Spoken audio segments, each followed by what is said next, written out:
afternoon po, ay morning po mga kababayan, ma'am sir. This is Jam, the Filipino channel, ang inyo pong lingkod. So today is November 11, 2025 na tayo ngayon ay papunta dito yan sa may Save Mora ni Pacquiao. Dito yan sa may Camias Project 1 Quezon City.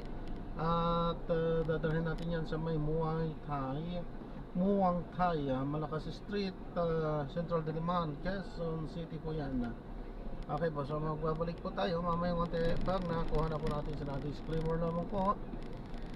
Ang content po natin ay kalsada at hindi ang passenger. Kaya nga naman sakali man po namin marinig kayo mga pangalan ng lugar, pangalan ng tao, pangalan ng organizations, government o private man yan ay wala pong kinalaman ng channel na ito at wala pong pinapatungkulan. Lahat po ng pinag-uusapan dito ay pawang dito lamang po yan sa loob at wala pong pinapatungkulan sa labas. Sabi po, magbabalik po tayo mamaya unti po pag nakuha na po natin sila.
Drop na natin sila.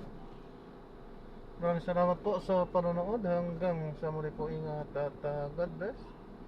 Paalam po muna, pansamantala tayo ay gagawa na ng ibang video sa ating susunod na mission. Hindi tayo nakapag-play. Dugtong na lang natin ito.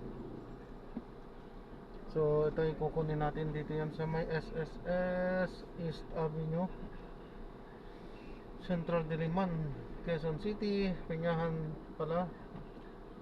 Quezon City. At dadalhin natin sa may BPI Family Savings Bank sa may Aurora Dunya Himadi, Mariana New Manila, Quezon City. Okay po, so magbabalik po tayo mamaya konti pang nakakuha na po natin sa disclaimer naman po. Ang content po natin ay kalsada at hindi ang passenger. Kaya nga naman sakali man po namin marinig kayo mga pangalan ng lugar, pangalan ng tao, pangalan ng organizations and government o private man yan ay wala pong kinalaman ng channel na ito at wala pong ayun na.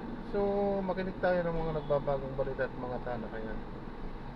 Nakapag-intro na pala tayo kanina.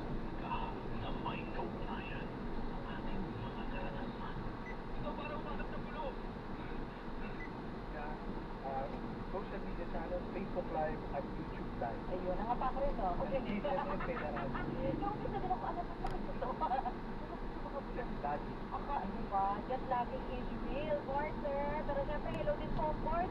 Yung mga naka-Philippine tayo po, ang body dyan, mga nasa pagkada, nakikinig po dito sa BBBMM, numero 1 sa aksyon. Ito po yan sa Metro at Mega Manila. Ngayon po, syempre, kung kayo po yung mga katanungan, dito na ang ating favorite partner para po sagutin ang inyong mga katanungan. Balik na rin tayo sa regular programming. Yes. Kasi kahapon po, tayo ay naka-special forming para po sa bagyong Nakatutok din tayo kahapon.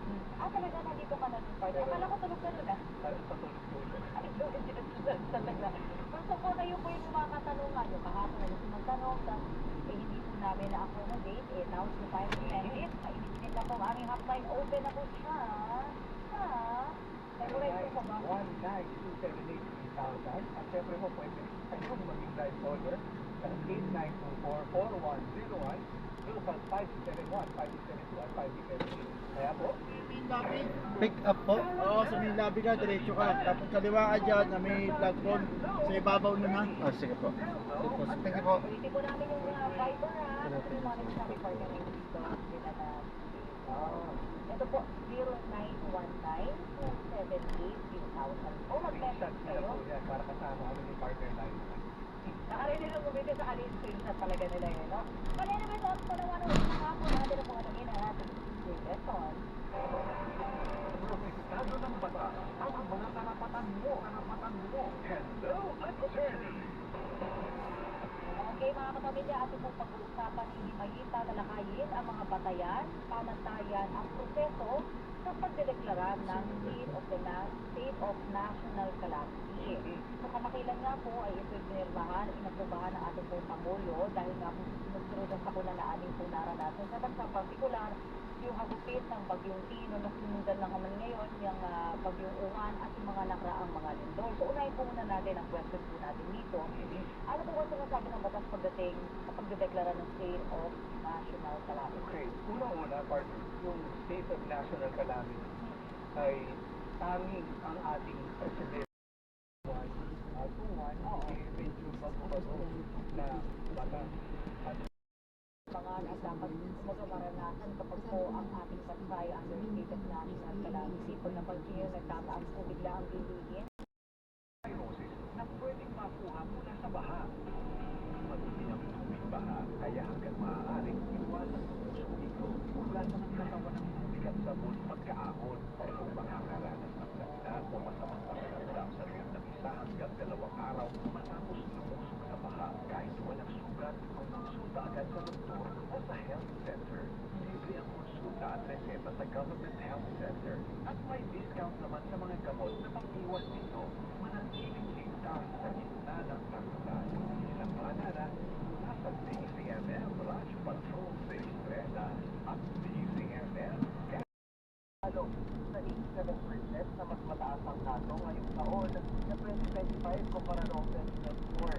Pero ayon sa Islamic Union ng Census Bureau, bumaba na naman ang ngayong buwan ang mga kaso pero hindi pa din kailangan magpakampante.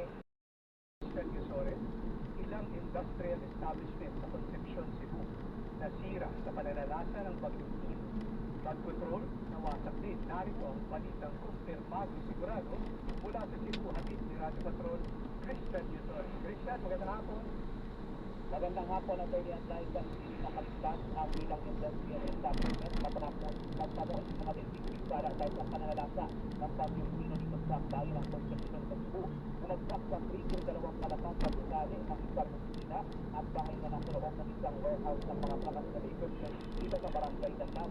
Ayon kay Don Arnavez na mekaniko sa nasabing warehouse, isang container van ang inanong na mataas sa baha at sumama sa mga baga ng kanilang warehouse kaya nakila ang bumagsak sa krigong. Grabe ng pagkain sa tula ay papasok sa warehouse ng tao at bumubula ang upang sa kanilang krigong. Bubuo naman ang pader ng ilang warehouse sa pagkakabalak na sa ilang container van at mga basag-basag na sasakyan. Pareho rin ang sitwasyon sa ilang bahay sa kahabaan ng Daliburg Road na nakapwede sa pilit ng lift kung saan mamumula ang upang sitwasyon ng kanilang bahay at halos nakabili lang sa tubig.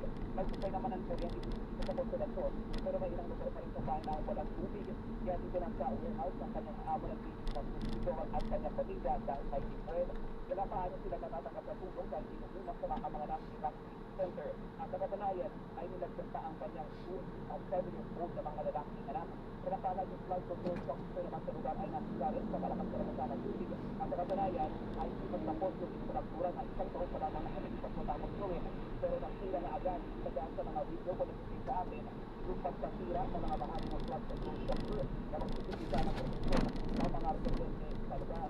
Sa mga nanonood sa atin sa video ng Colorado at ang yan live mapakita ko lamang grabe yung nasira na building na industrial concept dito ng mga bumagsak talaga dyan sa krito.